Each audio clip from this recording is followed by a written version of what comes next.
परमात्मा से प्रार्थना करना, क्योंकि एक जगह लिखा हुआ था कि हे प्रभु, अगर मैं कुत्ता बन करके भी आता हो तो मेरे को कोई देव स्थान मिल जाए, क्यों? उसमें मैं अपने कानों से परमात्मा की वाणी का जो है श्रवण करूंगा बैठ करके, और मेरे को लगा हुआ भोग भगवान का वो प्रसाद मिलेगा, मैं बहुत सारे से पार हो जाऊंगा। कुत्ता कह रहा है। हम सभी मनुष्य होकर अगर ऐसा बैठ करके उस परम पिता परमात्मा के नाम का वंदो गुणगान करते हैं, कुछ समय के लिए आपको कष्ट भी लगता है, ये कष्ट नहीं है, आपके अनंत जन्मों के जो पाप हैं वो भस्म होते हैं। जैसे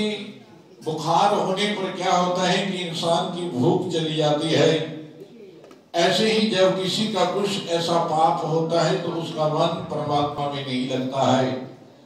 इसलिए संत लोगों के कुछ ऐसा पूर्व जन्म का पुण्य होता है कि वो बहुत ऐसी कार्य करते हुए भी कभी उठते नहीं है,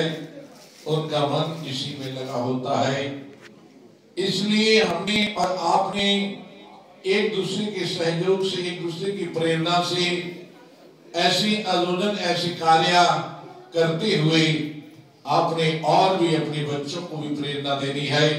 क्योंकि इसीलिए संत लोग कहते हैं कि जब भी आप ऐसे कार्य में आओ तो अपने बच्चों को भी साथ में लाओ। जब भी आप अपने हाथ से कुछ दान करते हैं तो आप अपने बच्चे को आगे करके जो उसके हाथ पर रख करके कुछ जो है ऐसा पुण्य, ऐसा दान करवाना चाहिए। क्योंकि बच्चा जब बड़ा होगा तो उसके मन में, क्योंकि उसके बुद्धि में लगी हुई शाप, जब वो बड़ा होगा तो उसको अपने आप जो है अंदर से ये आवाज आएगी कि मेरे माता पिता भी ऐसा मेरे से कार्य करवाते थे और मैं अपने बच्चों से भी ऐसा करवाऊंगा। इसको कहते हैं कि आप खुद संस्कारित होना है और बच्चों को संस्कार दिलाने की कोशिश करना है। इसीलिए पहले गुरुकुल होते थे, 8 वर्ष की अवस्था में जो है माता पिता अपने बच्चे को गुरुकुल में छोड़ देते थे। गुरुकुल में जो है उसको ऐसे संस्कार मिलते थे कि वो छोटी अवस्था से त्रिकाल संध्या करनी और कुछ मंत्रों का उच्चारण करना, वेद मंत्र पढ़ना, क्योंकि आज शिक्षा जो है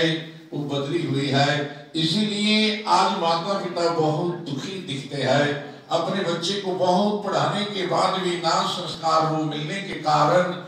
आज माता पिता मैंने रोते हुए देखे हैं, जिन्होंने बहुत पढ़ाया, बहुत अच्छा किया, पर बच्चों ने मुख मोड़ लिया। कई साल हो गए, माता पिता रोते हुए अकेले ही जीवन व्यतीत करते हैं। इसलिए बंधुओं,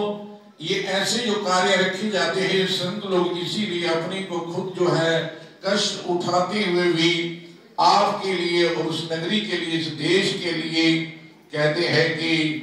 लोगों का भला हो, बच्चों के संस्कार बने और हम सब मिल करके जो है